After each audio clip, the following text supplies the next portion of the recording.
রাস্তায় নীরবে নিচের দিকে তাকিয়ে হেরে যাচ্ছে শাকিল। আজ তার ভার্সিটির প্রথম দিন।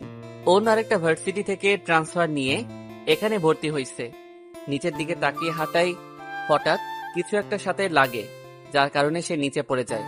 নিচের দিকে তাকানো থাকায় কিসের সাথে ধাক্কা লাগলো তা দেখতে পারেনি। তাড়াতাড়ি করে উঠে দেখলো একটা মেয়ে নিচে পড়ে আছে। তার মানে সে ওই মেয়েটার সাথে ধাক্কা খেয়েছে। তাড়াতাড়ি করে গিয়ে মেয়েটাকে বলল, সরি আপু, আমি দেখতে পারিনি। হ্যাঁ, মেয়েটার কিছু বলতে না দিয়েই শাকিলকে 2টা থাপ্পড় দিল। দেখিসনি কেন? চোখ কি হাতে নিয়ে হাঁটিস? ছোট লোক, মেয়ে দেখলেই ধাক্কা দিতে ভালো লাগে, তাই না? আপু, আমি আসলেই দেখতে পারিনি। চুপ, আর কোনো কথা বলবে না। তোকে যেন আর কোনোদিন আমার পাশে না দেখি। এটা বলেই মেয়েটি গাড়িতে উঠে চলে যায়। আমিও আমার ভার্সিটির দিকে হাঁটা শুরু করি। ভার্সিটির ভিতরে ঢুকতে যাব এমন সময় দেখলাম তখনকার মেয়েটা তার বান্ধবীদের সাথে হাসাহাসি করছে।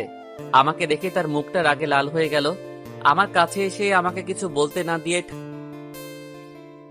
হ্যাঁ, আমাকে আবার থাপ্পড় মারলো। ওই ছোট লোক, তোকে বলেছিলাম না আমার চোখের সামনে আসবি না? তুই এখানে আমাকে ফলো করে আবার চলে আসছিস। তুই ছেলেটাকে চিনিস? হ্যাঁ, এই খ্যাটটা আমাকে রাস্তায় ইচ্ছা করে ধাক্কা দিয়েছিল, এখন আবার এখানে হাজির হয়েছে। আপু, আপনাকে আমি বলেছিলাম তখন আমি ইচ্ছে করে ধাক্কা দেইনি। চুপ, কোনো কথা বলবি না। তোদের মতো ছোট লোকদের ভালো করে চেনা আছে। ওই, তুই এখানে কি করিস? আমি এখানে ভর্তি হয়েছি। এত নামি দামি ভার্সিটিতে তোর মতো ছোট লোক কিভাবে ভর্তি হবে? দেখুন, এখানে আমি আমার মায়ের স্বপ্ন পূরণের জন্য ভর্তি হয়েছি। ছোট লোকের আবার স্বপ্ন? এটা বলেই ওরা সবাই হাসাহাসি করতেছে। আমার অনেক রাগ উঠলো, কিন্তু কিছু বললাম না, কারণ আমি এখানে ঝামেলা করতে নই, ভালো হয়ে আমার মায়ের স্বপ্ন পূরণের জন্য ভর্তি হয়েছি। মুচকি হেসে ওদের কাছ থেকে চলে আসলাম। আমি ওখান থেকে চলে আসার পর মেয়েটির ফ্রেন্ড বলল, দেখি ছোট লোকটাকে, এত কথা বলার পরেও ওর কত সাহস, আমাদের সামনে থেকে হেসে চলে গেল। তখন মেয়েটি বলে উঠল, ওর জন্যই আমি রাস্তায় অপমানিত হয়েছি।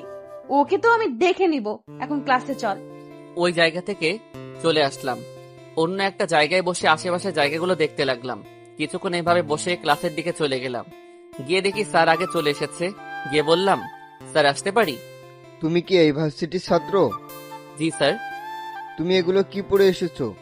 স্যার, রাস্তায় পড়ে গেছিলাম, তাই এরকম হয়ে গেছে কাপড়গুলো। ঠিক আছে, কাল থেকে সব ঠিক হয়ে আসবে। তখনই কেউ একজন বলে উঠল, স্যার, খ্যাত আবার কি ঠিক হয়ে আসবে? এটা বলতেই ক্লাসের সবাই একসাথে হেসে উঠল। আমি তাকিয়ে দেখলাম এটা তখনকার মেয়েটা, তার মানে ক্লাসমেট।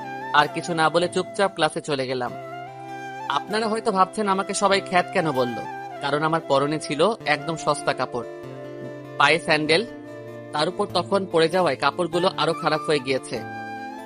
আসলে আমার যে টাকা নাই তা নয়, আমি এদের মানসিকতা দেখতে চাইছিলাম। দেখলেন তো কিরকম মানসিকতা এদের। যাই হোক, আমি ক্লাস শেষ করলাম। শেষ করে যখন বের হব তখন দেখি একটা ছেলে আমার দিকে আসতেছে। এসেই বলল, হাই, আমি রাকিব। তুমি? হ্যালো, আমি শাকিল। ভার্সিটিতে নতুন মনে হয়? হ্যাঁ, আমি রাজশাহী ভার্সিটি থেকে ট্রান্সফার নিয়ে আসছি এখানে। ভালো বন্ধু হতে পারি? হ্যাঁ, হতে পারি, তবে এরা তো সবাই আমাকে অপমান করে। আরে এদের কথা ভুলে যাও, আমি এবং আমার বন্ধুরা এদের মতো না। ঠিক আছে, তাহলে আজ থেকে আমরা ফ্রেন্ড, তবে একটা শর্ত আছে। কি শর্ত? আমাকে কিন্তু তুই করে বলতে হবে, আর আমিও তুই করেই বলবো, ঠিক আছে? একদম আমার মনের কথাটা বললে। সরি বলছিস? হুম। চল তোকে আমার বাকি ফ্রেন্ডদের সাথে পরিচয় করিয়ে দেই। কিন্তু ওরা আবার অপমান করবে না তো? আরে না, তোকে তো বললাম আমরা এদের মতো না, আর আমার ফ্রেন্ডরাও আমার মতো। ঠিক আছে, চল। তারপর রাকিব আর আমি শহীদ মিনারের দিকে গেলাম। দেখলাম ওখানে কয়েকজন মিলে আড্ডা দিচ্ছে। রাকিব ওদের সামনে গিয়ে বলল, ওই সবাই শোন, আজ থেকে আমাদের ফ্রেন্ড সার্কেলে আরেকজন সদস্য যুক্ত হলো। এ হচ্ছে শাকিল, আর শাকিল এ হচ্ছে সুমাইয়া। আরে রাখ, তোর পরিচয় করে দিতে হবে না, আমরা নিজেরাই পরিচিত হয়ে নিব। একে একে সবার সাথে পরিচিত হলাম। তারপর বললাম, আপনাদের সবার সাথে পরিচয় হয়ে ভালো লাগলো। আরে রাকিব, তুই এটা কাকে ধরে নিয়ে এসেছিস? কেন? আমি কি কোনো ভুল করলাম আপনাদের সাথে? দেখ দেখ, আবার কই, আমরা তোকে ফ্রেন্ড হিসেবে আপন করে নিয়েছি, আর তুই মনে হয় আমাদের এখনো নিতে পারিসনি। কেন? তাহলে তুই আমাদের আপনি করে বলতেছিস কেন? ফ্রেন্ডদের কি কখনো আপনি হয়? আমরা তোকে তুই করে বলতেছি, তাও তুই আমাদেরকে তুই করেই বলবি? ঠিক আছে। ও এই কথা, ঠিক আছে, তুই করে বলবো। এই তো মামা লাইনে আইছে। মামা। সবাই একসাথে হেসে উঠলাম। আচ্ছা তুই কোথায় থাকিস? আমি পৌরসভার সামনে। কিছু বলতে যাব ঠিক তখনই সাদিয়া বলে উঠল, এই শাকিল, তোকে মনে হয় সামিয়া ডাকতেছে। আমি ওইদিকে তাকিয়ে দেখি ওই মেয়েটা আমাকে ডাকতেছে, যে আমাকে অপমান করেছিল। তার মানে মেয়েটার নাম সামিয়া। তোরা থাক, আমি একটু দেখে আসি কি বলে। না, আমরা সহ যাই, না হয় তোকে আবার অপমান করবে। না, তোদের খামাকে কষ্ট করতে হবে না, আমি দেখতেছি। এটা বলেই ওখান থেকে সামিয়ার কাছে চলে আসলাম। আমি আসতেই সামিয়া বলল, এই ছোট লোকের বাচ্চা, তোকে কতক্ষণ ডাকতে হয়? আসতে তো দেরি হলো কেন? আমাকে যা ইচ্ছা বলুন, আমার বাবা মাকে কিছু বলবেন না। আর আমি আপনাকে খেয়াল করিনি। আরে ছোট লোক আবার রাগও করে। ওই যা, আমাদের সবার জন্য আইসক্রিম নিয়ে আয়। আমি কেন আনবো? আমি বলছি তাই আনবি। বেশি কথা না বলে নিয়ে আয়, না হলে তোর খবর আছে। আমি আর কথা না বাড়িয়ে ওদের জন্য আইসক্রিম আনতে চলে গেলাম। এনে ওদের হাতে দিতেই ওরা আমাকে নিয়ে হাসাহাসি শুরু করে দিল। আমি ওখান থেকে চলে আসতে গেলে একদল সিনিয়র ছেলে আমাকে ডেকে বলল, ওই যা তো, আমাদের জন্য ব্যঞ্জন সিগারেট নিয়ে আয়। আমি কেন আনবো? নিয়ে আসবি কিনা বল, নাকি মার খাবি? আচ্ছা আনছি, টাকা দেন। টাকা নাই তোর? টাকা দিয়ে নিয়ে আয়। আমি আর কিছু না বলে সিগারেট আনতে যাই, না গেলে আবার ইজ্জতের ফালুদা বানিয়ে দিব। কোন কুক্ষণে যে ওই ফাজিল মেয়েটার সাথে ধাক্কা লাগলো, এসব ভাবতে ভাবতে ওদের জন্য সিগারেট নিয়ে ওদেরকে দিয়ে চলে আসতে গেলে একজন বলল, ওই সিগারেট কি তোর বাপ ধরিয়ে দিবে? এই কথাটা শুনে অনেক রাগ উঠলো। তাও মাথা ঠান্ডা রেখে বললাম, ভাই আমার কাছে তো লাইটার নাই। যা দোকান থেকে নিয়ে এসে ধরিয়ে দে। আমি আবার দোকানে গিয়ে লাইটার এনে ওদের ধরিয়ে দেই। সবাই আমার দিকে তাকিয়ে রয়েছে, যেন আমি কোনো এলিয়েন। কেউ কোনো প্রতিবাদ করলো না। আমি ওদের সবাইকে সিগারেট ধরিয়ে দিতেই একজন আমাকে ধাক্কা দিয়ে বলল, দূর হয় এবার। এটা বলে সবাই হাসতেছে। আমি একটু মুচকি হাসলাম। মনে মনে বললাম, আমার আসল রূপ দেখলে তোরা পালিয়ে যাওয়ার জায়গা পাবি না। বড় বড় গ্যাংস্টাররা পর্যন্ত আমার নাম শুনলে ভয় কাঁপে, আর সেই আমাকে দিয়ে তোরা সিগারেট আনতে দিস? ওখান থেকে রাকিবদের কাছে চলে গেলাম। তোকে বলেছিলাম না, না যাওয়াতে দেখলি কত অপমান করলো। আরে বাদ দে ওসব। আচ্ছা, সামিয়া মেয়েটার এত অহংকার কেন? ওর বাবা হলো এই এলাকার এসআই, তাই ও সবাইকে তার বাবার মানে পুলিশের ভয় দেখে এত কিছু করে। কেউ ওকে কিছু বলে না ওর বাবার ভয়ে। আর ওই ছেলেগুলোর বিরুদ্ধে কেউ কিছু বলে না কেন? ওই ছেলেগুলো লিডার হচ্ছে সামিয়ার চাচাতো ভাই, তাই বুঝতেই পারছিস কেন কেউ কিছু বলে না। কেউ কিছু বললে ওকে মারধর করে। ওদের কথা শুনে আমি হেসে দিলাম। এখানে এসেছি ভালো হতে, এখন দেখি এখানেও আগের কাজগুলো করতে হবে। কিন্তু তুই হাসছিস কেন? এমনি চল বাসায় চলে যাই। চল আমার সাথে, আমি তোকে পৌঁছে দিই। বাইকে ওঠ। রাস্তায় রাকিবের সাথে আরো অনেক কথা হয়। আমার বাসার সামনে এসে ওকে থামাতে বলি। বাইক থেকে নামতেই ও বলল, এটাই তোর বাসা? কেন? তুই কার সাথে থাকিস? আমি একা। তাহলে তুই এসব পরে আছিস কেন? সব কাল বলবো।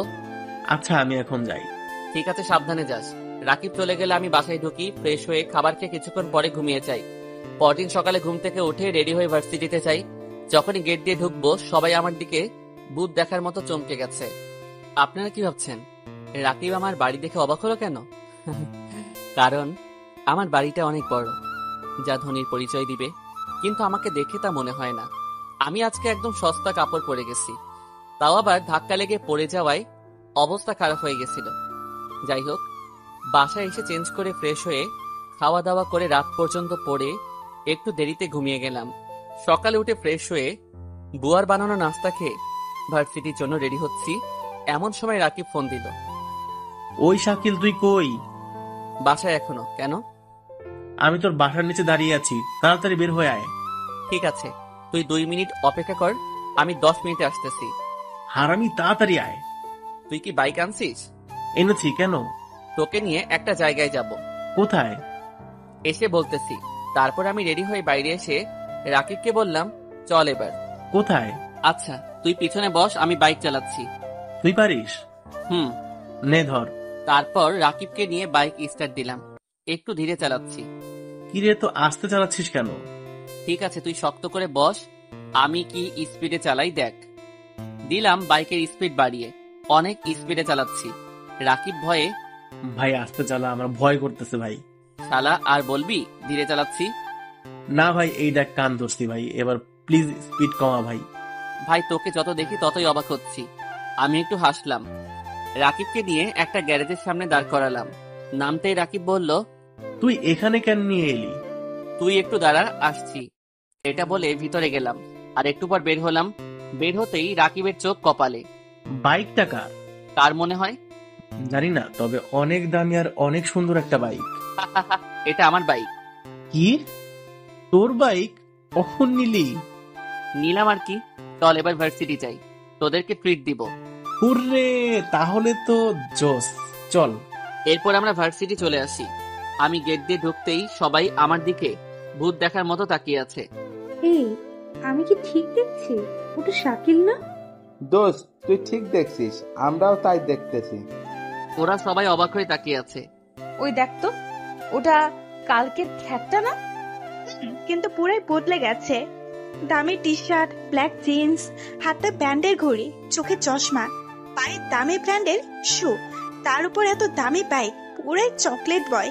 হ্যাঁ ঠিকই, আজ আমার পুরো গেট আপ বদলে এসেছি। আমি বাইকটা পার্ক করে সুমাইয়াদের কাছে যাই। কিরে, এমন হাবলার মতো হা করে আছিস কেন তোরা? ভাই, আমরা কি স্বপ্ন দেখতেছি নাকি? না, স্বপ্ন নয়, সত্যি। একদিনেই এত চেঞ্জ কেমনে মামা? মামা, আমি কাল সবার মানসিকতা দেখার জন্য ওরকম করে আসছি। ভাই, তুই তো পুরোই চকলেট বয়। চল, তোদের সবাইকে ট্রিট দিব। তাহলে মামা চল। আমি ওদের নিয়ে ক্যান্টিনের দিকে যাব, ঠিক তখনই তামিয়া মেয়েটা ডাক দিল। ওই তোরা একটু দাঁড়া, আমি আসতেছি। ভাই যাস না, আবার তোকে অপমান করবে ভাই। আরে কিছুই হবে না, তোরা দাঁড়া। না, আমরা সহজায়। তোরা এখানেই দাঁড়া, আমি আসতেছি। এটা বলে ওদের কাছে চলে গেলাম। ওদের কাছে যেতেই ওই ছোট লোকের বাচ্চা, আসতে এত দেরি করলি কেন? আমি চুপ করে রইলাম।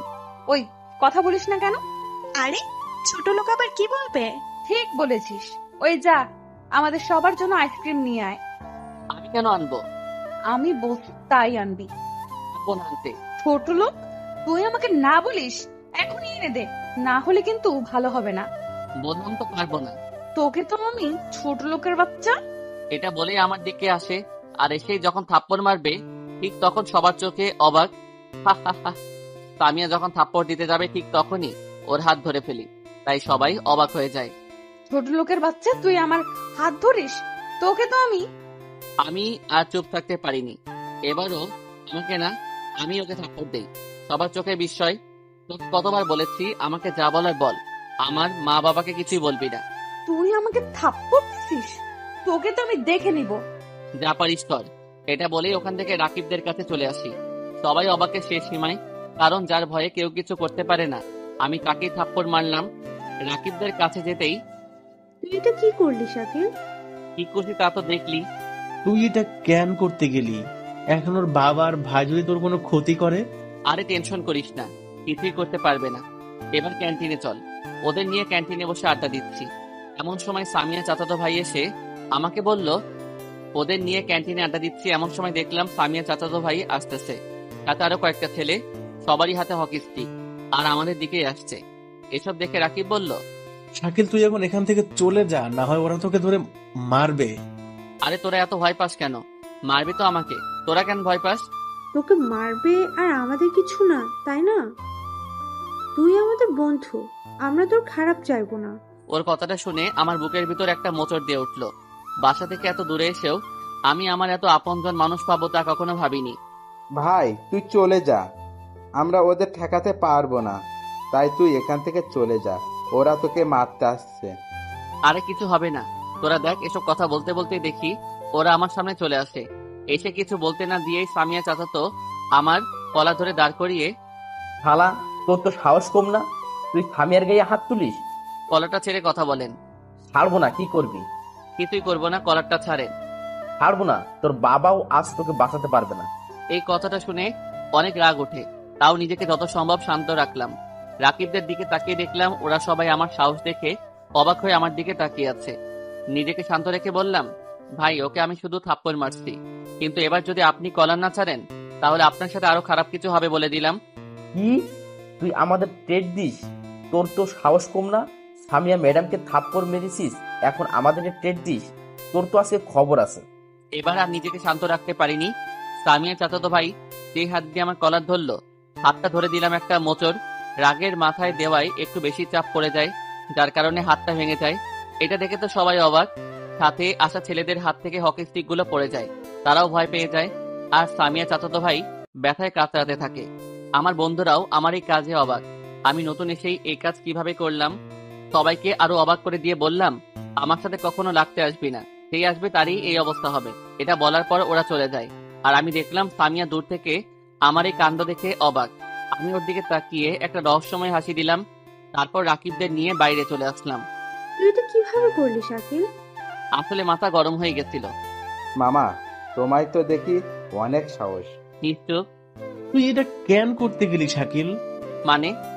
যেই সামিয়ার সাথে খারাপ ব্যবহার করে তাকেই সামিয়া তার বাবাকে দিয়ে থানায় নিয়ে গিয়ে মার খাওয়ায়। আরে তোরা টেনশন করিস না, কিছুই হবে না। এসব বলতে বলতে ক্লাসের ভিতরে গেলাম। ভিতরে যেতেই সামিয়া আমার দিকে তাকিয়ে একটা হাসি দেয়। কি রে, ও হাসলো কেন? হয়তো আবার নতুন কোনো প্ল্যান করেছে শাকিলকে ফাঁসানোর জন্য। ভাই, তুই সাবধানে থাকিস। এই, আমি একটা জিনিস বুঝি না, যা হবে আমার সাথে হবে, তোরা কেন টেনশন করিস? কারণ আমরা তোর ফ্রেন্ড। তোদের কোনো টেনশন করতে হবে না। সবাই যে যার জায়গায় বসলাম। স্যার এসে ক্লাস করা শুরু করলো। এর মাঝে দপ্তরি এসে স্যারকে কিছু বলল আর হাতে একটা কাগজ দিয়ে চলে গেল। দপ্তরি চলে যাবার পর স্যার কাগজটা দেখে বলল, শাকিল, রিবাদ, রাব্বি, সাদিয়া, সুমাইয়া, রাকিব আর সামিয়া, তোমাদের প্রিন্সিপাল স্যার ডেকেছে। তোমরা স্যারের অফিসে যাও। কেন স্যার? জানি না। সামিয়ার দিকে তাকালাম, দেখিও হাসতেছে আমার দিকে তাকিয়ে। তার মানে ওরই কোনো প্ল্যান। রাকিবরা সবাই ভয় পাচ্ছে। এরপর ক্লাসরুম থেকে ওদের নিয়ে বের হলাম। বেরোতে সাদিয়া সামিয়াকে বলল, সামিয়া, তুই স্যারকে কি বলেছিস? সেটা ওইখানেই দেখতে পাবি। এটা বলে আমার দিকে তাকিয়ে হাসলো। আরে তোরা ভয় পাচ্ছিস কেন? আমি আছি তো। একটু পর সব হাওয়া বের হয়ে যাবে। সেটা দেখাই যাবে। এরপর অফিসে ঢুকলাম। তোমাদের মতো শাকিলকে? জি স্যার, আমি। তুমি তো নতুন মনে হয়। জি স্যার। নতুন হয়ে আসতে না আসতে দাদাগিরি শুরু করে দিলে। আমি কিছুই তো করিনি। সব জানি আমি, আর তোমরা ওকে সঙ্গ দিয়েছো, তাই তোমাদের সবারই শাস্তি হবে। তোমরা ইরফানের হাত ভেঙেছো। স্যার কেন করেছি তা কি জানেন? তোমরা কলেজে দাদাগিরি দেখাচ্ছ, তাই ও বাধা দেওয়ার ওকে মেরেছো। এটা শুনে আমরা সবাই অবাক, আর সামিয়া দিকে হাসতেছে। তার মানে ডাল মে কুচ কালা হ্যাঁ। তাই বললাম, স্যার আপনাকে এই কথাটা কে বলেছে? কেন?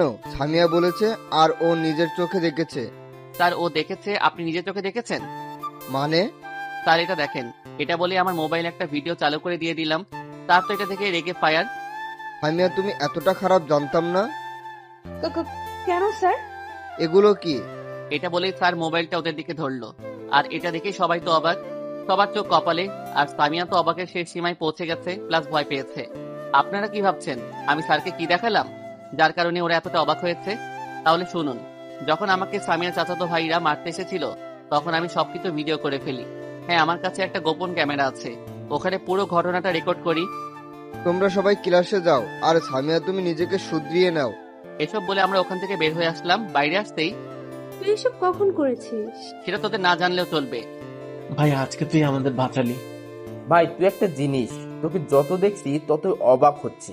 একটু বলা বলি করছি, তখন সামিয়া আমার সামনে এসে বলল, কাজটা তুই ঠিক করলি না, তোর জন্য আমি অপমানিত হয়েছি, তোকে এর শাস্তি পেতে হবে। আমি কিছু না বলে শুধু একটা হাসি দেই, যার কারণে ও আরো বেশি রাগ করে সামনে থেকে হনহন করে চলে গেল। ভাই, আজকে আর ক্লাস করবো না, বাসায় চলে যাব। ঠিক আছে, সাবধানে যাস। ওদের থেকে বিদায় নিয়ে বাসায় চলে আসি। এসে ফ্রেশ হয়ে খাবার খেয়ে ঘুমায় পড়লাম।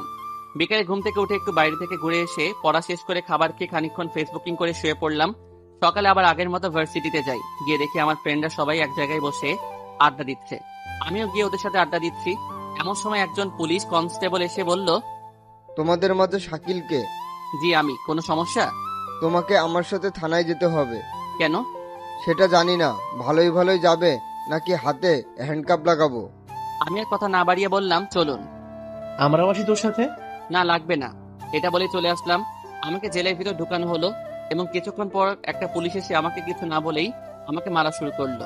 কয়েকটা মারার পর আমি বললাম, আমি কি একটা ফোন করতে পারবো? কোন বাপের কাছে ফোন করবে? আমার মায়ের কাছে আসলে আমি দেরি হলে টেনশন করবে, তাই জানিয়ে দিব আসতে দেরি হবে। ঠিক আছে, কর।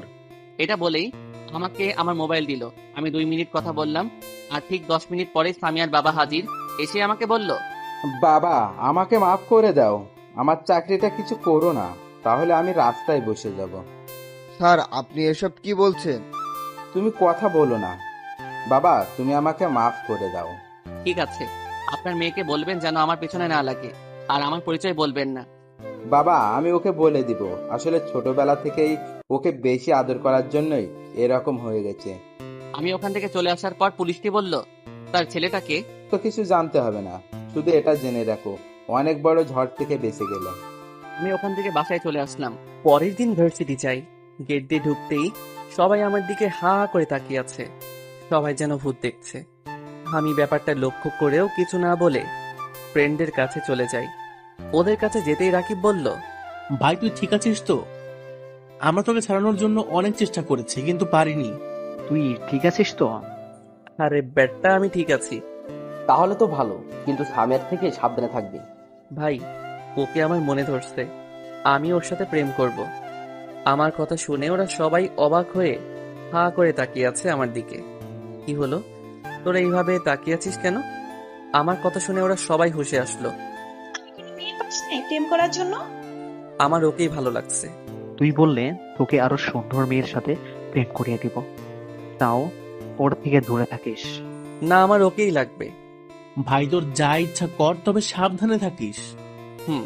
আচ্ছা, একটা কথা বলবি? কি কথা? সবাই আমার দিকে এরকম অবাক হয়ে তাকিয়েছিল কেন? কারণ তুই প্রথম ব্যক্তি যাকে সামিয়া পুলিশে দিলেও একদিনের মধ্যেই ছাড়া পেয়েছিস। ও আচ্ছা, চল এবার ক্লাসে চল, আর তুই ওর থেকে সাবধানে থাকবি। থাকবো। এরপর আমরা ক্লাসে চলে যাই। ক্লাসে গিয়ে দেখলাম সামিয়া ওর ফ্রেন্ডের সাথে হেসে হেসে কথা বলতেছে। আমাকে দেখা মাত্রই তার হাসি মুখটা রাগে পরিপূর্ণ হলো, আর আমার কাছে এসেই বলল, কি রে, তোর তো দেখি সাহস কম না, তুই আবার আমার সামনে আসছিস? সাহস তো আমার অনেক আছে, কিন্তু কাউকে দেখাই না। এটা বলেই ওকে একটা চোখ মারলাম।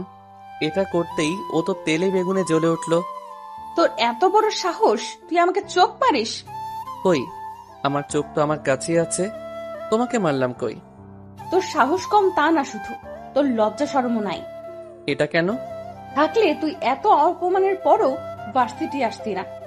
তাহলে তোমারও লজ্জা শরম নাই? মানে? তুমিও থাপ্পড় খেয়েছিলে, মনে আছে? তাহলে তুমি কেন ভার্সিটি আসছো? তোকে তো আমি। এটা বলেই আবার থাপ্পড় মারতে যাবে, তখনই ওর হাত ধরে ফেললাম আর বললাম, এটা তো সরকারি গাল না যে যখন ইচ্ছা তখন থাপ্পড় মারবে। আর এটা তোমার বাপের ভার্সিটিও না, তবে চাইলে এই গালে যখন ইচ্ছা তখন চুম্মা দিতে পারো। কি বললি তুই? তোর মতো ছোট লোকের গালে আমি চুম্মা দিতে যাব? সেটা তো সময় বলে দেবে। তোকে আমি পরে দেখে নিব। এটা বলেই ও আমার সামনে থেকে চলে যায়, আর কাকে যেন ফোন করে, হয়তো ওর বাবাকে হবে, কারণ কথা শেষে দেখি ও আরো বেশি রেগে গেছে। তারপর আমরা ক্লাস করলাম। দেখি সামিয়া আমাদের আগেই রুম থেকে বের হয়ে যায়। এরপর সবার থেকে বিদায় নিয়ে রাকিবকে নিয়ে আমরা বাসার দিকে আসা শুরু করলাম। অর্ধেক রাস্তায় আসতেই কিছু ছেলে আমাদের পথ আটকালো। তুই নাকি সামিয়ার ম্যাডামকে ডিস্টার্ব করিস? তো আপনাদের সমস্যা কি? আমাদের সমস্যা অনেক। তুই আর কোনোদিন সামিয়ার ম্যাডামকে ডিস্টার্ব করবি না, আর আজকে এখান থেকে চলে যাবি। যাব না। কি করবি তোরা? শাকিল তুই ওদের সাথে কথা বলিস না, চল আমরা চলে যাই। এই কোথায় যাবি? এটা বলেই রাকিবকে একটা থাপ্পড় দেই। এবার আমার রাগ উঠে যায়, তাও শান্তভাবে বললাম, দেখ, তোদের যা সমস্যা আমার সাথে, ওকে কিছু করবি না। তুই আজকেই চলে যাবি? যাব না। কি করবি তোরা? তুই আমাদের রাগ দেখাস, জানিস আমরা কার লোক? আমরা রনি ভাইয়ের লোক, আর তুই আমাদের কথা শুনিস না? তোকে তো আজকে। এটা বলে আমাকে মারতে আসে, আর ওদের অবাক করে দিয়ে আমি ওর হাতটা ধরে ওকে উল্টা কয়েকটা ঘুষি মারি, আর এতেই ছেলেটা দুর্বল হয়ে যায়। আরেকজন বলল, তুই আমাদের লোককে মারিস? তোর সাহস তো কম না। আরে সাহসের কি দেখলি? এবার যেই আসবি সেই মার খাবি। এরপর ওরা সবাই আমাকে মারতে আসে। ওরা ছিল 3 জন আর আমি একা, কিন্তু উল্টা ওরাই আমার মার খেলো। মারতে মারতে আধমরা করে ফেলি। রাকিব এসে আমাকে ধরে ফেলে। আরে ওরা তো মরে যাবে, চল এখান থেকে। দাঁড়া, আবার কি করবি? দেখ কি করি। এটা বলে একটা ছেলের কাছে আসি। ওই, তোদের বসকে ফোন কর। ভাই আমাদের মাফ করে দেন। যেটা বলছি সেটা কর। ভাই মাফ করে দেন। সাথে সাথে একটা থাপ্পড় মারলাম ছেলেটাকে। যেটা বলছি সেটা কর। তারপর ছেলেটা তার বসকে ফোন দেয়, এখানে আসতে বল। তারপর ছেলেটা ওর বসকে ফোন দিয়ে আসতে বলে। এর 10 মিনিটের মধ্যেই একটা গাড়ি আসে, আর ওখান থেকে একটা লোক এসে আমাকে বলে, তোর তো সাহস কম না, তুই আমার লোককে মারিস, আবার আমাকে আসতে বললি? আমি পিছনে পড়ে দাঁড়িয়ে থাকায় আমাকে দেখলো না। আমি না তাকানোয় রেগে আরো কাছে এসে আমাকে শালা বলেই কলার ধরে ঘুরতেই ছেলেটির হাত পা কাঁপা শুরু হয়ে যায় আর তার পায়ের নিচ থেকে মাটি সরে যায়। সে এটা কার সামনে দাঁড়িয়ে আছে, আবার কলার ধরলো, গালিও দিল। মায়ের খাওয়া ছেলেদের থেকে একজন বলল, ভাই ওকে মারেন ভাই, ছাড়বেন না। তুই জানিস তোরা কাকে মারতে এসেছিস? ভাই আমাকে মাফ করে দিন। ভাই কে? ভাই মাফ করে দেন, আমাদের ভুল হয়ে গেছে। রাকিব সহ সবাই দেখি অবাক। যাও, মাফ করে দিলাম, ওদের নিয়ে চলে যাও। সরি ভাই। ওরা চলে যায়। এটা কি হলো? তুই কে যে ও এত ভয় পেল?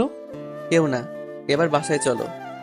এরপর আমরা চলে যাই আর বাসায় গিয়ে আগের মতোই সব শেষ করলাম। পরদিন ভার্সিটি যেতেই গেট দিয়ে ঢুকতেই দেখলাম রাকিবরা সবাই একসাথে মনমরা প্লাস রেগে বসে আছে। আমি ভাবলাম কি হয়েছে, আবার ওদের কাছে যেতেই রাকিব বলল, কিরে এত দেরি কেন তোর? এমনি। চল, তোরা ক্লাসে যাবি না? যাব, তার আগে তোকে আমাদের একটা কথা বলতে হবে। কি কথা? তোর পরিচয় বলতে হবে। আমার পরিচয় মানে? মানে তুই কে, আগে কি ছিলি, যার জন্য তুই পুলিশের হাত থেকে বেঁচে গেলি, আবার কালকেও রনি তোকে দেখে ভয় পেয়েছে। আমি যদি এখন ওদের আমার পরিচয় বলি তাহলে ওরা আমাকে ভুল বুঝবে। পরে বলবো, এখন ক্লাসে চল। পরে না, এখন বল। বললাম তো পরে বলবো। না, তোকে এখনই বলতে হবে। তোরা এমন করছিস কেন? বললাম তো পরে বলবো। ওরা আর কিছু না বলে সবাই ক্লাসে চলে গেল। আমি তোদের কিভাবে আমার অতীতটা বলবো তাই ভেবে একটু কষ্ট পেলাম। তারপর আমিও ক্লাসে চলে গেলাম। গিয়ে দেখি ওরা যে যার মতো বসে রয়েছে। আমিও গিয়ে বসে পড়লাম, কিন্তু পুরো ক্লাসে ওরা আর কেউ আমার সাথে কথা বলল না, এমনকি ক্লাস শেষেও না। ওরা যে যার মতো চলে গেল। ওরা এখন ইগনোর করতেছে, এটা আমি বুঝলাম। আমিও বাসায় চলে আসলাম। তবে আরেকটা বিষয় খেয়াল করলাম ভার্সিটিতে, তা হলো আজ ক্লাসে সামিয়া ছিল না, তার মানে ও আজকে ভার্সিটি আসেনি। আরে আমি ওর কথা ভাবছি কেন? হ্যাঁ, আমি ওকে ভালোবেসে ফেলেছি, কিন্তু ও আমাকে মানার জন্য মানুষ ডাকলো। এখন শুধুই ওর জন্য আমার যা আছে তা হলো ঘৃণা। হ্যাঁ, আমি ওকে ঘৃণা করি। এর পরের দিন ও ভার্সিটি গেলাম, গিয়ে দেখি ওরা সবাই একসাথে আড্ডা দিচ্ছে। আমি ওদের কাছে যেতেই সবাই চল ক্লাসে। আমাকে দেখেও না দেখার ভান করলো। এরপর ওরা সবাই ক্লাসে চলে গেল। আমিও ক্লাসে আসলাম। আজও ওরা কেউ আমার সাথে কথা বলেনি, এমনকি আমি বলতে গেলেও ওরা বলে না, আমাকে পাশ কাটিয়ে চলে যায়। আজও দেখলাম সামিয়া ভার্সিটি আসেনি, তাতে আমার কি। এরপর বাসায় চলে আসলাম। এভাবেই 5 দিন চলে গেল। ওরা কেউ আমার সাথে কথা বলে না। এটা আমি আর নিতে পারছি না। রাকিবকে ফোন দিলাম, অনেকবার ফোন দেওয়ার পরও তুলতেছে না। পরে তুললো। কি হলো, ফোন দিচ্ছিস কেন? তোরা সবাই আমার সাথে এমন করছিস কেন? কেমন করেছি?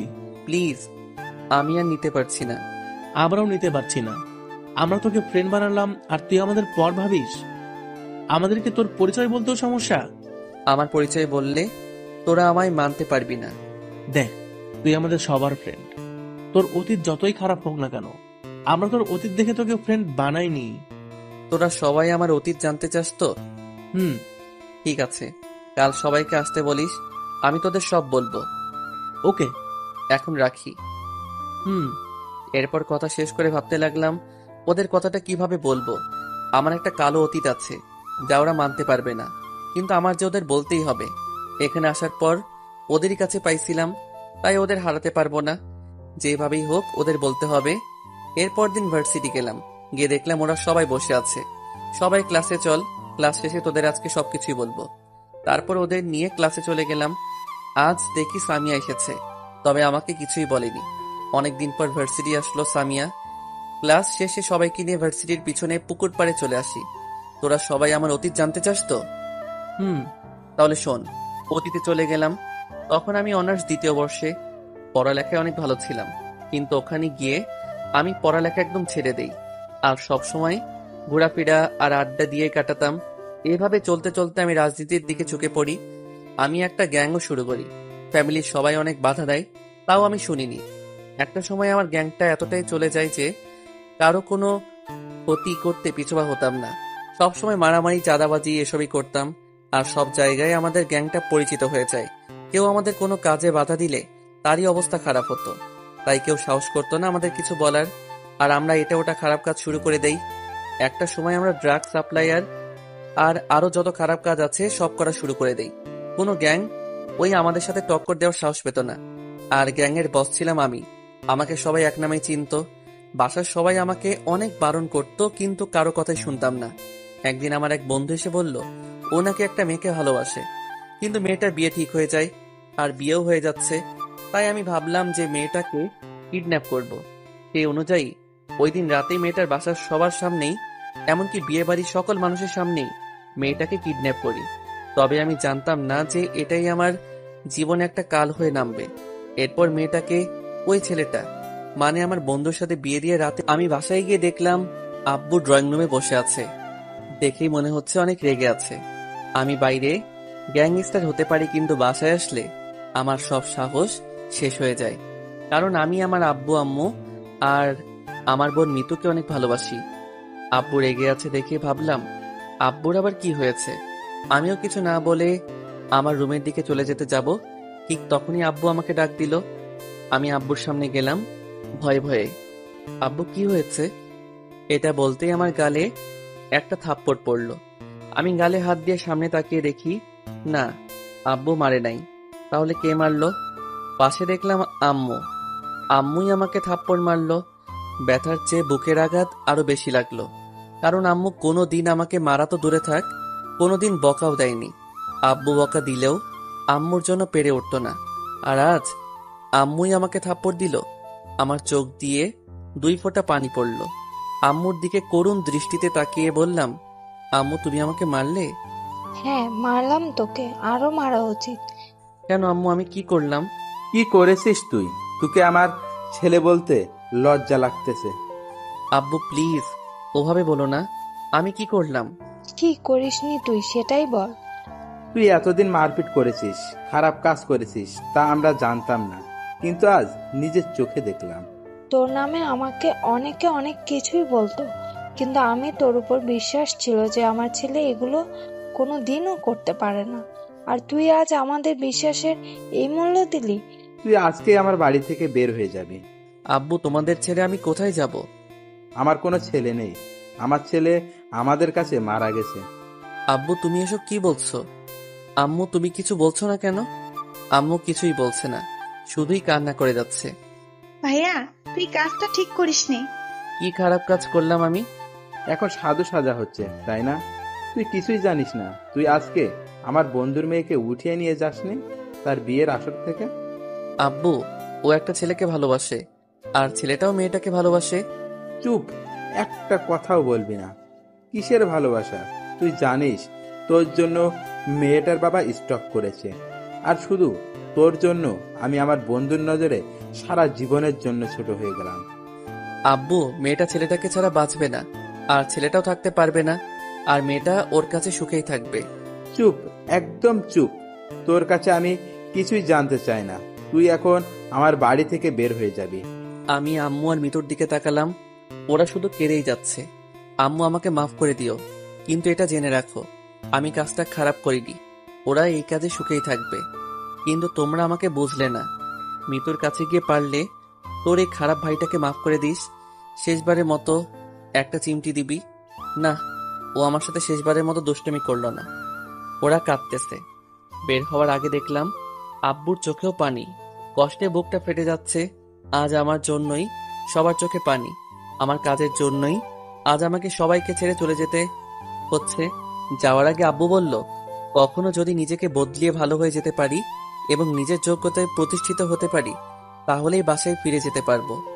কথাটা আমার বুকে তীরের মতো বিঁধে বাসা থেকে বের হয়ে শপথ করলাম, নিজেকে বদলাবই আমি, আমাকে বদলাতে পারতেই হবে। এসব ভাবতে ভাবতে আমার বন্ধু তুহিনের বাসায় গেলাম। ওর বাসায় গিয়ে সোজা ওর রুমে গিয়ে বসলাম। তুহিন আমার কাছে এসেই, কিরে মামা, কি হলো তোর? মন খারাপ নাকি? আমি ওকে জড়িয়ে ধরে কেঁদে দিলাম। ও তো অবাক যে আমি কোনোদিন কান্না করিনি, সে আমি এত কাঁদতেছি। ওকে জড়িয়ে ধরেই বললাম, আমার সাথে কেন এমন হলো বলতে পারবি? কি হলো তা তো বলবি। যাদের ছাড়া থাকতেই পারি না, তাদের ছাড়া কিভাবে থাকবো? আগে তুই বস, এই নে পানি খা। আমি বসলাম। এবার বল কি হয়েছে। তারপর ওকে সব বললাম। আঙ্কেল আন্টি মনে হয় রাগের মাথা এসব বলেছে, তুই চিন্তা করিস না, ও কয়েকদিন এখানে থেকে যা, তারপর বাসায় ফিরে যাস, দেখবি সব ঠিক হয়ে যাবে। না, আমি আর বাসায় যাব না। মানে? আমি এখন আর বাসায় যাব না। আমাকে প্রতিষ্ঠিত হতে হবে, তারপর বাসায় যাব। কি বলছিস তুই? পাগল হয়ে গেছিস? না, পাগল হইনি। আমি যেটা বলছি সেটাই করব। তুই ভেবে বলছিস তো? এখন আমি ঢাকায় চলে যাব। ওখানে কোনো ভার্সিটিতে ভর্তি হয়ে আবার পড়াশোনা করব। ঠিক আছে, তুই যা ভালো বুঝিস। তুই সব ব্যবস্থা করে দে। ঠিক আছে। এর পরের দিন ওকে নিয়ে বাস স্টেশনে চলে আসি। ওখানে তোর জন্য একটা বাসা ঠিক করে দিয়েছি, আর তোর অ্যাকাউন্টে টাকা দিয়ে দিছি। ধন্যবাদ দোস্ত। এটা বলে ওকে জড়িয়ে ধরি। শুধু ধন্যবাদ না, তোকে ওখানে গিয়ে প্রতিষ্ঠিত হতে হবে। আর এই নে তোর বাসের টিকিট আর বাসাটার ঠিকানা। এরপর ওর থেকে বিদায় নিয়ে বরিশাল থেকে এখানে চলে আসি। আমার চিরচেনা শহরটাকে বিদায় দিয়ে ওদের দিকে তাকিয়ে দেখলাম ওদের সবার চোখ ঝলমল করছে। আমায় মাফ করে দিস তোরা। এটা বলে ওখান থেকে চলে আসতে যাব, ঠিক তখনই রাকিব এসে আমাকে জড়িয়ে ধরে কান্না করে দেয়। কোথায় যাচ্ছিস আমাদের ছেড়ে? আমার মতো একজন খারাপ ছেলেকে তোরা বন্ধু হিসেবে রাখতে পারবি? দেখ, তুই আমাদের বন্ধু, অতীত হলো অতীত, আর কোনোদিন যদি এরকম কথা বলিস তাহলে তোকে খুন করে ফেলবো। আমাদের মাফ করে দিস, আমরা তোকে ভুল বুঝে কষ্ট দিয়েছি। আমাদের মাফ করে দিস ভাই। আর তুই তো স্বপ্ন পূরণ করবি, আমরা তো সাথে আছি। আরে তোরা মাপ চাচ্ছিস কেন? তোরাই আমার সব। রাকিব, রিফাত, রাব্বি সবাই মিলে আমাকে জড়িয়ে ধরে। আজ মনে হচ্ছে আমি আর একা নই, আমার একটা পরিবার চলে গেছে, আর আল্লাহ আমায় আরেকটা পরিবার দিয়েছে। ওদেরকে নিয়ে আর ভাবিস না, এখন থেকে তুই সব সময় আমাদের সবাইকে পাশে পাবি। তোদের সবাইকে অনেক ধন্যবাদ। আচ্ছা, এখন ক্লাসে চল। ভুলে গেছিলাম, সামিয়া আজ তোর কথা জিজ্ঞেস করেছিল তুই আসার আগে। কেন? জানি না। আচ্ছা চল। এরপর যখন ক্লাসের দিকে যাব ঠিক তখনই দেখলাম সামিয়া। যখনই আমরা ক্লাসের দিকে যাওয়া শুরু করতে যাব ঠিক তখনই দেখলাম সামিয়া আমাদের ঠিক পেছনে একটা গাছের পাশে দাঁড়িয়ে আছে। আর অবাক করা বিষয় হলো ওর চোখে পানি। আমরা ওর দিকে তাকাতেই ও কান্না করতে করতে চলে যায়, কিছু বলার সুযোগও দেয়নি। এটা কি হলো? কিছুই বুঝতেছি না। ও এখানে কখন আসলো? আরে কখন আসলাম এটা বাদ দে, প্রধান কথা হলো ওর চোখে পানি কেন? কিছুই বুঝতেছি না। ওদের সবার মাথায় একটাই প্রশ্ন, ও এখানে কখন আসলো? আর এসে থাকলেও ও কান্না করতেছে কেন? আচ্ছা বাদ দে ওর কথা, হয়তো আবার নতুন কোনো ষড়যন্ত্র করতে এসেছিল। না রে, ওর চোখে অন্য কিছু দেখলাম। মানে? না কিছু না, ক্লাসে চল। এরপর ক্লাসে চলে আসলাম। ক্লাসে এসে দেখি ও এখনো কান্না করতেছে, আর আমরা ভিতরে ঢুকতেই আমাদের দেখে ক্লাস থেকে চলে গেল। আর অবাক হওয়ার বিষয়, ও আর ক্লাসেই আসেনি, তার মানে ও বাসায় চলে গেল। আরে আজব, আমি ওর কথা ভাবতেছি কেন? হ্যাঁ, এক সময় ওকে ভালোবাসতাম, কিন্তু এখন ওকে শুধু ঘৃণা করি। হয়তো পুকুর পাড়ে গিয়েছিল আবার আমাকে কোনোভাবে শায়েস্তা করতে। এখন পাঠকগণ, আপনারা কি ভাবতেছেন? সামিয়া ওখানে কেন গেল? তাহলে আপনাদের বিষয়টি পরিষ্কার করে দেই। শাকিলরা যখন একসাথে ক্লাস থেকে বের হয়েছিল তখন সামিয়া ও ওদের পিছনে চলে আসে। ওর মাথায় ছিল কিভাবে ওকে শায়েস্তা করতে চাই সেটা দেখা, কারণ ও বুঝতে পেরেছে যে গুন্ডা দিয়ে ওকে কিছু করা যাবে না। কারণ ওই দিন ও দেখেছে এত বড় একজন গ্যাংস্টার পর্যন্ত ওকে কত ভয় পায়। কিন্তু ও যখন ওদের পিছনে আসে তখন শাকিলের অতীতের বলা কতগুলো সব শুনে আর নিজেই ভাবে ও একজন মানুষের কত বড় ক্ষতি করেছিল, আর নিজের অজান্তেই চোখে পানি চলে আসে। আর ঠিক তখনই শাকিল ওকে দেখে ফেলে, তাই ও বিষয়টি লুকানোর জন্য ক্লাসে চলে আসে। কিন্তু আজ কেন জানি তার চোখের পানি কোনোভাবে বাধা মানতেছে না, তাই ও ক্লাস থেকে চলে আসে বাসায়। বাসায় এসে নিজের রুমে এসে কান্না করতেছে। সামিয়ার মা তো অনেক চিন্তা করতেছে, কারণ তিনি মেয়ের এরকম ব্যবহারের সাথে পরিচিত না। তার মেয়ে সবসময় হাসি খুশি থাকে। আজ তার কি হলো? তিনি তাড়াতাড়ি সামিয়ার বাবাকে ফোন করে বাসায় আসতে বলে সামিয়ার বাবা বাসায় আসলে, দেখ তো মেয়েটার কি হলো। কেন, কি হয়েছে ইয়াসমিন? জানি না, সে ভার্সিটি থেকে আসার পর থেকেই দরজা বন্ধ করে রেখেছে। খাওয়ার জন্য ডাকলাম, তাও আসলো না। আজ তাড়াতাড়ি বাসায় চলে আসলো। দেখ না আমার মেয়েটার কি হলো, ও তো এরকম করে না কখনো। তুমি চিন্তা করো না তো ইয়াসমিন, হয়তো মন খারাপ, দাও আমি দেখতেছি। এরপর তারা সামিয়ার রুমের দরজার সামনে যায়। কি হলো, আমার প্রিন্সেস খাবার খায়নি কেন? আর দরজা খুলতেছে না কেন? আমার ভালো লাগতেছে না আব্বু। ঠিক আছে প্রিন্সেস, এখন বাইরে আস আর আমরা সবাই একসাথে খাবো। সামিয়া বাইরে আসে কারণ সে কখনো তার বাবার কথা ফেলতে পারে না, কারণ সে তার বাবাকে অনেক ভালোবাসে। কি হলো প্রিন্সেস, তোমার চোখ ফুলে গেছে কেন? কান্না করছো নাকি? না আব্বু, এমনি চোখে কি যেন পড়ছিল। আচ্ছা যাও, ফ্রেশ হয়ে আসো। সামিয়া ফ্রেশ হতে চলে যায়। কি হলো বলো তো? মেয়েটার আমি স্পষ্ট বুঝতে পারছি ও কান্না করছে, কিন্তু কেন? আমিও ঠিক বুঝতে পারছি না। আচ্ছা চিন্তা করো না, সময় হলে ও নিজেই বলবে। এখন যাও, আবার বাড়ো। হুম। আর এদিকে আমি চিন্তা করতেছি সামিয়ার হঠাৎ কি হলো, হঠাৎ এরকম আচরণে তো কিছুই বুঝলাম না। আচ্ছা পরে জানা যাবে। এসব ভেবেই খাবার খেয়ে ঘুমিয়ে পড়ি। পরের দিন ভার্সিটি গিয়ে দেখলাম রাকিব আর সবাই আগেই চলে এসেছে। আমি যেতেই, কি রে, তোর এত দেরি হলো কেন? এমনি ঘুম থেকে উঠতে দেরি হয়ে গেল একটু। তো রাতে কি চুরি করতে গেছিস নাকি? হ্যাঁ, তোদের বাসায় চুরি করছিলাম। এসব বলে হাসাহাসি করতেছি, তখন খেয়াল করলাম সামিয়া আমার দিকে এক দৃষ্টিতে তাকিয়ে আছে। খেয়াল করলাম সেই তাকানোতে কোনো ক্ষোভ, কোনো রাগ নাই, একদম নিস্তেজ। হঠাৎ ওর এত পরিবর্তন কিভাবে এলো, এসব ভাবতেছি তখনই কেউ একজন আমাকে ধাক্কা দিল। তাই ভাবনার জগৎ থেকে বেরিয়ে আসলাম। সামনে তাকালাম, দেখি সুমাইয়া আমার দিকে রাগীভাবে তাকিয়ে আছে। কি হলো, ধাক্কা দিলি কেন? দেখ মহাশয় কি বলে, তোকে সে কখন থেকে ডেকে যাচ্ছি, তোর কোনো হুঁশ নাই, তাই ধাক্কা দিলাম। ও, তুই ছিলি কোথায়? আর ওইদিকে কি দেখছিলি? কোন দিকে? এমন ভাব করতেছে যেন আমরা দেখিনি। মানে ওইদিকে কি দেখছিলি? আমি ওইদিকে তাকিয়ে দেখি সামিয়া মাথা নিচু করে আছে। কি দেখবো, আর এমনি তাকিয়ে একটা কথা চিন্তা করছিলাম। আমরা তো অন্য কিছু গন্ধ পাচ্ছি মামা। তোদের যা ইচ্ছা ভাব, এখন ক্লাসে চল। চল। এরপর ওদের নিয়ে ক্লাসে চলে আসলাম। ক্লাস করতেছি এমন সময় সামিয়ার দিকে তাকিয়ে দেখলাম ও আমার দিকে এক দৃষ্টিতে তাকিয়ে আছে। যতবারই ওর দিকে তাকাই দেখি ও আমার দিকে তাকিয়ে আছে। এটা কি হচ্ছে, ও আমার দিকে তাকিয়ে আছে কেন? আগে তাকানোর মতো ক্ষোভ নিয়ে না, কেমন একটা অসহায় ভাব নিয়ে তাকিয়ে আছে। কোনো মতে ক্লাস করলাম। ক্লাস শেষে সবাইকে নিয়ে বাইরে চলে আসলাম। তারপর সবার থেকে বিদায় নিয়ে বাসায় চলে আসলাম। বাসায় এসে ফ্রেশ হয়ে খেয়ে দিয়ে শুয়ে শুয়ে আব্বু আম্মুদের কথা ভাবতেছি। আজ কতদিন তাদের দেখিনি, কতদিন আম্মুর হাতে রান্না খাইনি, কতদিন আব্বুর বকা খাইনি, কতদিন মিতুর সাথে দুষ্টুমি করতে পারি না। এসব ভাবতেই চোখ ভিজে উঠল। না জানি তারা এখন কেমন আছে, হয়তো ভালোই থাকবে। আমার মতো একজন খারাপ ছেড়ে চলে এসেছে, ওদের ছেড়ে তারা তো ভালোই থাকবে। এসব ভেবে কান্না আসতেছে। যাই হোক না কেন, নিজেকে প্রতিষ্ঠা করার আগে ওদের সামনে যাব না। এসব ভাবতে ভাবতে কখন যে ঘুমাই গেলাম বুঝতে পারিনি। সন্ধ্যায় ঘুম থেকে উঠে ফ্রেশ হয়ে বই নিয়ে বসলাম। অন্যদিকে সামিয়া বাসায় এসে শাকিলের ব্যাপারে ভাবতে থাকে। মনে মনে বলে, শাকিল কি আমাকে মাফ করবে? হয়তো করবে না। আমি ওর সাথে যা করেছি তারপর মাফ পাওয়া সহজ নয়, কিন্তু আমি ওর থেকে আদায় করেই ছাড়বো। এসব ভাবতে ভাবতে ঘুমাই পড়ি। পরের দিন আমি রেডি হয়ে ভার্সিটি চলে গেলাম। আমি যখনই ভার্সিটির ভিতরে ঢুকতে যাব ঠিক তখনই সামিয়া আমার সামনে আসলো। আমি ভাবলাম সামিয়া আবার কি করে, আল্লাহ জানে, যে ডেঞ্জারাস মেয়ে। তাই মনে মনে প্রিপারেশন নিচ্ছি ওর কথার উত্তর দিতে।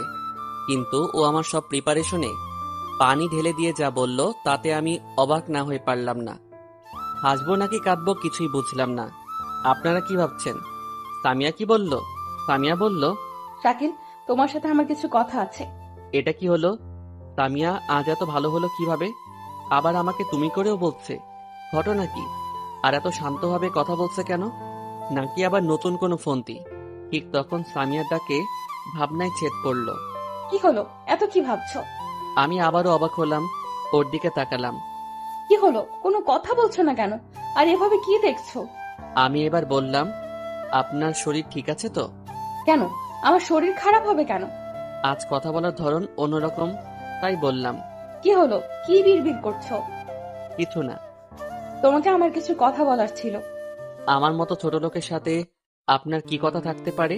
প্লিজ আমাকে আর লজ্জা দিও না। আরে লজ্জা কেন দিব, সত্যিটাই তো বললাম। আমি কিভাবে বলবো বুঝতেছি না। আমার মতো ছোট লোকের সাথে আপনার কথা থাকতে পারে না। আমি চললাম। আমি জানি যে আমি তোমার সাথে যা করেছি তা ক্ষমা পাওয়ার যোগ্য না, তাও আমি অনেক অনুতপ্ত। প্লিজ আমাকে মাফ করে দাও। আরে কি করছেন? আমার মতো ছোট লোকের কাছে মাপ চাচ্ছেন কেন? শাকিল প্লিজ, তুমি আর এসব বলে আমাকে লজ্জা দিও না। আমি সত্যি অনেক দুঃখিত আমার কাজের জন্য। বললাম তো আমি ছোট লোক, আপনার উপর কিভাবে আমি রাগ করব।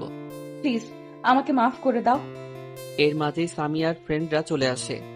কি রে সামিয়া, তুই এই ছোট লোকটার কাছে মাপ চাচ্ছিস কেন? কি মনে করছেন আমাকে থাপ্পড় মেরেছে? না, এবার আমাকে না, ওর ওই ফ্রেন্ডকে থাপ্পড় মেরেছে। সবারই কাজে অবাক। সামিয়া, তুই আমাকে থাপ্পড় মারলি? হ্যাঁ মারলাম, আর কোনোদিন যদি ওকে এসব বলতে শুনি তাহলে আরো বেশি শাস্তি পাবি। তুই ওর জন্য আমাকে মারতে পারলি? মারলাম। এখন এখান থেকে যা, না হয় আরো খাবি। এরপর ওর ফ্রেন্ডরা আর কিছু না বলে ওখান থেকে চলে যায়। প্লিজ শাকিল, ওর কথায় কিছু মনে করো না। এবার বলো আমায় মাফ করেছো কিনা। আমি ভাবলাম এই মেয়েটাকে যতক্ষণ বলবো না মাফ করেছি ততক্ষণ বিরক্ত করবে, তাই বললাম আচ্ছা যান, মাফ করলাম। সত্যি? এরপর সামিয়া কিছু বলতে যাবে, তখন তাকে থামিয়ে দিয়ে বললাম আমার ক্লাস আছে, যেতে হবে। এটা বলে আর কিছু বলতে না দিয়ে ওর সামনে থেকে রাকিবদের কাছে চলে আসি। কি রে, কি বললা এতক্ষণ তোকে? আবার দেখলাম ওর বান্ধবীকে থাপ্পড়ও মারলো। কি হলো ওখানে? আরে কিছু না। ওই সামিয়ার আবার কি হলো? হঠাৎ বদলে গেল কেন? আর আমার কাছে মাপ চাচ্ছে কেন?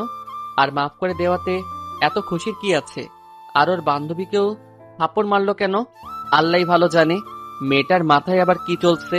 এসব ভাবছি তখন রাকিবের ডাকে ভাবনায় ছেদ পড়লো। কিরে, এত কি ভাবছিস তুই? কিছু না। চল ক্লাসে চল। চল। এরপর ওদের নিয়ে ক্লাসে চলে আসলাম। ক্লাস করতে গিয়ে পড়লাম আরেক ঝামেলায়। সানিয়া মেয়েটা আমার দিকে বারবার তাকিয়ে থাকছে। যখনই ওর দিকে তাকাই দেখি ও তাকায় আছে। কোনো মতে ক্লাস শেষ করলাম। ক্লাস শেষে বাইরে এসে ভাবতেছি মেয়েটার আবার কি হলো, এমন আচরণ করতেছে কেন? এসব ভাবতেছি ঠিক তখনই সামিয়া আমার সামনে চলে আসে। কি ভাবছো এত? তা আপনাকে বলতে বাধ্য নই।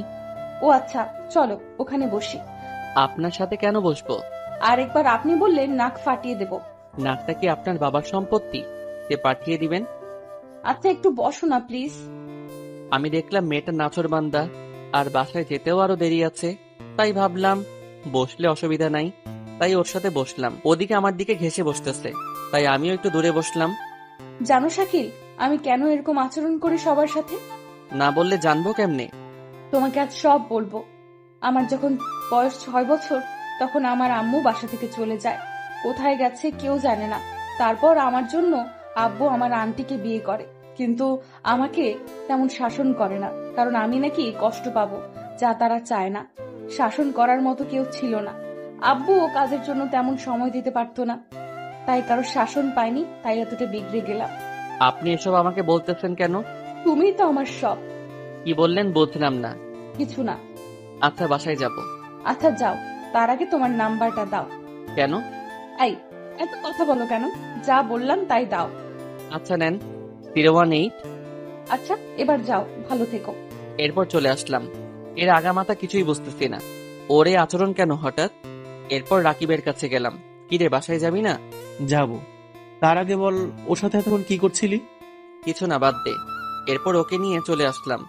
রাতে বসে আছি, এমন সময় আননোন নাম্বার থেকে কল আসলো। প্রথম কয়েকবার কেটে দিলাম, তাও করতেছে, তাই রিসিভ করলাম। ফোন রিসিভ করতে উপাস থেকে বলে উঠলো, ওই তোমার সমস্যা কি? এতবার ফোন দেওয়ার পরও রিসিভ করছো না কেন? আননোন নাম্বার, তাই রিসিভ করিনি।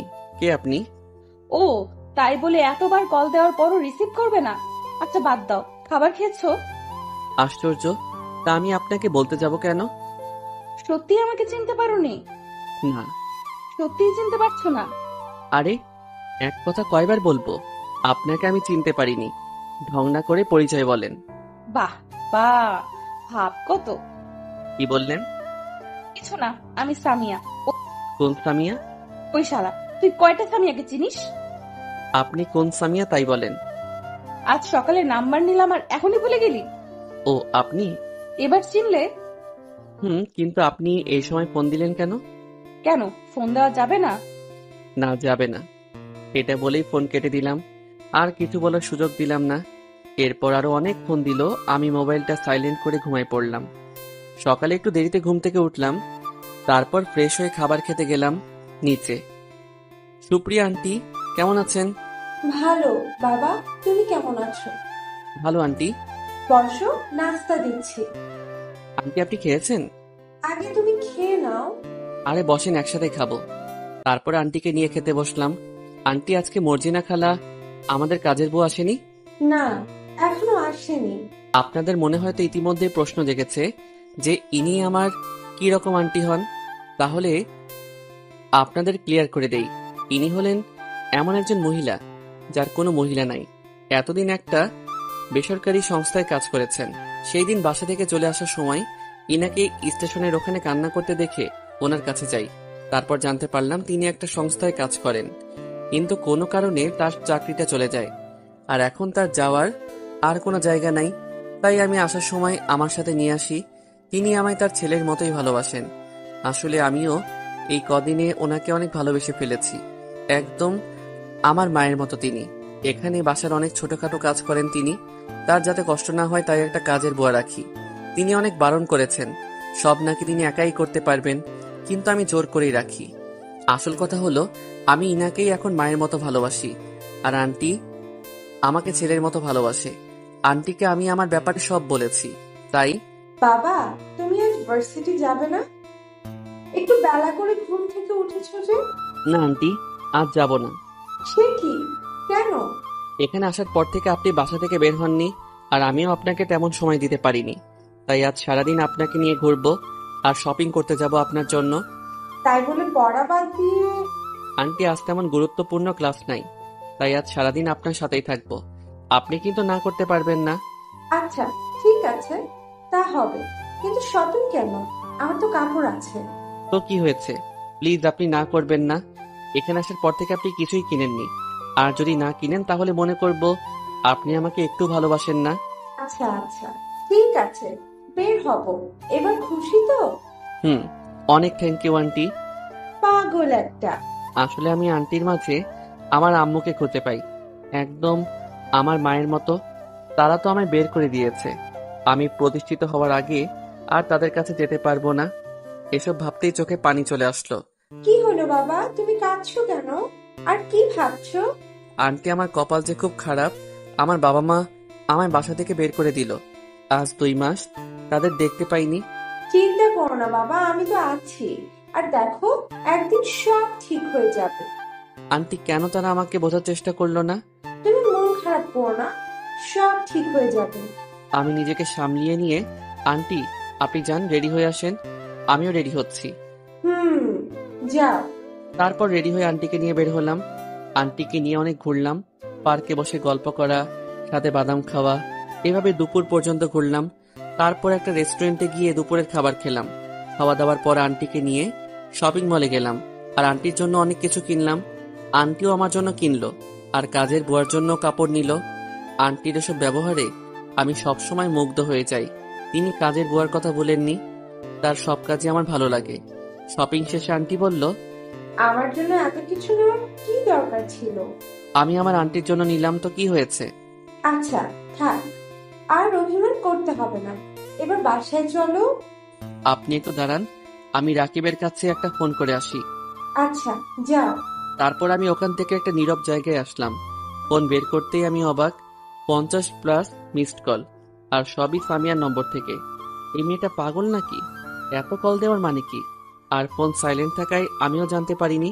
আর ঠিক তখনই রাকিব ফোন দিল, আমি রিসিভ করলাম। ওই কই তুই, ফোন দিচ্ছি পিক করিস না কেন? আর ভার্সিটি আসলি না কেন আজকে? আমি শপিং এ এসেছি আন্টিকে নিয়ে, আর মোবাইল সাইলেন্ট থাকায় জানতে পারিনি। কোন আন্টি? এটা বললো কারণ ওরা জানে এখানে আমার কেউ নাই, আর আন্টির ব্যাপারে ওদের কিছু বলিনি। পরে সব বলবো তোকে। এখন কেন ফোন দিয়েছিস বল? তুই শালা ওখানে শপিং করিস, আর সামিয়া তোর কথা জিজ্ঞেস করতে করতে আমাদের মাথা খাচ্ছে। আমার কথা জিজ্ঞেস করছে কেন? তুই জেনে নিস। আর সামিয়া আমাদের থেকে তোর বাসার ঠিকানা নিয়ে চলে গেল। তুই ওকে আমার বাসার ঠিকানা দিলি কেন? আর কিছুই করার ছিল না। আচ্ছা রাখ, পরে কথা হবে। এরপর ফোন কাটতে দেখি সামিয়া আমার দিকে আসছে, তাও আবার রাগী লোক নিয়ে। এটাকে আমি ভুল দেখছি? ও এখানে কি করবে? চোখ ভালো করে কষলে আবার তাকালাম, না ঠিকই তো, এটা সামিয়া। কিন্তু ও কিভাবে জানলো আমি এখানে? সামিয়া আমার কাছে এসেই বলল, ওই তোমার সমস্যা কি? আমার সমস্যা হবে কেন? তাহলে ভার্সিটি যাওনি কেন? দেখতেই পাচ্ছ কেন যাইনি। আমি ভার্সিটি গিয়ে দেখলাম তুমি নাই, তো তোমার ফ্রেন্ডদের কাছেও জিজ্ঞেস করলাম, তারা অনেকে জানে না। তারপর তোমার ঠিকানা নিয়ে তোমার বাসায় গিয়ে দেখলাম এখানেও নাই। তারপর কাজের বুয়া থেকে জেনে এখানে চলে আসলাম, আর এখানেই দেখি মহারাজ শপিং করে, আর এদিকে আমি টেনশনে মরতেছি। কথাগুলো এক নাগাড়ে বলল সামিয়া, আর আমি তার দিকে হাবলার মতো চেয়ে আছি। কি বলবো কিছুই বুঝতেছি না। আমাকে এভাবে তাকিয়ে থাকতে দেখে বলল, ওই এভাবে হাবলার মতো কি দেখছো? কিছু না, একটা জিনিস বুঝলাম না। কি জিনিস? আপনি আমাকে এত খুঁজছেন কেন, আর আমাকে নিয়ে এত টেনশন কেন? ওটা তোমার মতো হাবলা বুঝবে না। কি বললেন? কিছু না। আমি আর সামিয়া কথা বলছি, এমন সময় আন্টি আমাদের সামনে আসলো। এসে আমাকে বলল, শাকিল বাবা, মেয়েটা কে? আন্টি, ও হলো সামিয়া, আমার ক্লাসমেট। সামিয়ার নামটা শুনেই সুফিয়া বেগমের বুকে একটা মোটর দিয়ে ওঠে, কিন্তু তিনি তা বাইরে প্রকাশ করলেন না। আন্টি আসসালামু আলাইকুম। ওয়ালাইকুম আসসালাম। কেমন আছেন মা? ভালো আন্টি, আপনি কেমন আছেন? আমিও আলহামদুলিল্লাহ ভালো আছি। শাকিল বাবার মতো একটা ছেলে থাকতে খারাপ কিভাবে থাকি? আন্টি, আপনি হাদারামটাকে ভালো বলছেন? কেন মা, কি করেছে শাকিল? আন্টি, হাদারামটা আমাকে থাপ্পড় মেরেছিল। কি বলো মা, শাকিল তোমাকে থাপ্পড় মেরেছে? শুধু থাপ্পড় মানেনি, আমাকে আরো অনেক অপমান করেছে। এই তো দেখেন, আজ আমি এতক্ষণ ফোন দেওয়ার পরেও ফোন ধরেনি। কি শাকিল, ফোন ধরনি কেন? আমি সামিয়ার দিকে তাকালাম, দেখি ও একটু একটু হাসছে। আসলে আন্টি, ফোনটা সাইলেন্ট করা ছিল, তাই বুঝতে পারিনি। এরপর সামিয়া আমার নামে আরো প্যাচ লাগানো শুরু করে। আমি শুধু দাঁড়িয়ে দাঁড়িয়ে ওদের কথা শুনছি। কি করব বলেন, আমার যে আর কিছুই করার নাই। দোষ কার? আর এই মেয়েটা প্যাচ লাগায় কার নামে? অনেকক্ষণ এইভাবে চলার পর আমি সামিয়ার দিকে তাকিয়ে বললাম, আপনার প্যাচ লাগানো শেষ হয়েছে? আরে মাত্র শুরু করলাম, এগুলো প্যাচ না, যা সত্যি তাই আন্টিকে বললাম। এইটা কি মাইয়া রে বাবা, এতক্ষণ প্যাচ লাগিয়ে এখন বলে এখনো নাকি শুরু করছে, আবার বলছে এগুলো সব সত্যি। কি বাবা, সামিয়া মা যা বললো তা কি সত্যি? আমি কি বলবো বুঝতেছি না, তাই মাথা নাড়ালাম। তার মানে হ্যাঁ, কি করবো আপনারাই বলেন। আমাকে এতগুলো মিথ্যা বলে ফাঁসিয়েছে, আর এখন যদি অস্বীকার করি তাহলে আমাকে আরো ভালোভাবে ফাঁসাবে। তাই আগে স্যালেন্ডার করলাম, যাতে আর না ফাঁসায়। আচ্ছা মা, আমি ওকে বকে দেব। এটা শুনেই সামিয়া বাচ্চাদের মতো অনেক খুশি হলো, যেন ও কোনো কাজে সফল হয়েছে। তো মা, তুমি এখন কার সাথে যাবে? কেউ এসেছে নাকি একা যাবে? না আন্টি, আমি আব্বুর সাথে চলে যাব। আচ্ছা, তাহলে আমরা আসি, আর কাল তুমি আমাদের বাসায় আসবে, ঠিক আছে? ঠিক আছে আন্টি, আমি এখন তাহলে যাই। সামিয়া এটা বলে যাওয়ার সময় আমার দিকে তাকিয়ে একটা হাসি দিল। এই মেয়েটার মাথা মুন্ড কিছুই বুঝি না। একদম বাচ্চাদের মতো মেয়েটা। এখন চলেন বাসায় যাই। চলো। এরপর আন্টিকে নিয়ে বাসায় চলে আসলাম। আর এদিকে সামিয়া মলের ভিতরে ঢোকার পর তার আব্বু বলল, কি হলো প্রিন্সেস, আমাকে এখানে নিয়ে এলে কেন? শপিং করব আব্বু। এতক্ষণ বাইরে কার সাথে কথা বলছিলে? একটা আন্টির সাথে। এরপর তারা শপিং এ ব্যস্ত হয়ে যায়। আর এদিকে আমি আর আন্টি বাসায় এসে শেষ হয়ে তাড়াতাড়ি খেয়ে নিলাম, আর ক্লান্ত থাকায় ঘুমিয়ে পড়লাম। সকালে কলিং বেলের আওয়াজে ঘুম ভাঙলো। এত সকাল সকাল আবার কে আসলো? যাক, যেই আসুক, আন্টি আছে। আমি আবার ঘুমিয়ে পড়লাম। আর এদিকে কলিং বেলের আওয়াজ পেয়ে আন্টি দরজা খুলে দেয়, দেখে সামিয়া আসছে। আসসালামু আলাইকুম আন্টি, কেমন আছেন? ওয়ালাইকুম আসসালাম। এই তো মা, ভালো আছি। তুমি কেমন আছো? আমিও ভালো আছি। আসো, ভেতরে আসো। আন্টি, শাকিল কোথায়? এখনো ঘুম থেকে ওঠেনি? আমি ডেকে নিয়ে আসি। ঠিক আছে, ওকে নিয়ে খেতে আসো। ওই যে ওটা ওর রুম। এরপর সামিয়া আমার রুমে চলে আসলো, এসে আমার দিকে এক দৃষ্টিতে তাকিয়ে আছে। শাকিল, আয় শাকিল, ওঠ। আমি আর একটু ঘুমাই, একটু পর উঠবো। ওই, আমি আন্টি না, আমি সামিয়া। আন্টি মজা করো না, এত সকালে সামিয়া কেন আসবে? সকাল না, 8টা বাজে, আর আমি সামিয়াই। এবার আমি চোখ খুলে দেখলাম সত্যি সামিয়া আমার খাটের পাশে দাঁড়িয়ে আছে। এই এই, আপনি এখানে কেন? ও হ্যালো, আমি তোমার কাছে আসিনি, আমি আন্টির কাছে আসলাম। তো আমার রুমে কেন? আন্টি বললো তোমাকে ডেকে নিয়ে যেতে। আচ্ছা, আপনি যান, আমি আসছি। না, তা তো হবে না। মানে? আন্টি বললো তোমাকে সাথে নিয়ে যেতে, তাই তুমি ফ্রেশ হয়ে রেডি হও, আমি এখানে বসলাম। এটা বলে আমার সাথে বসলো।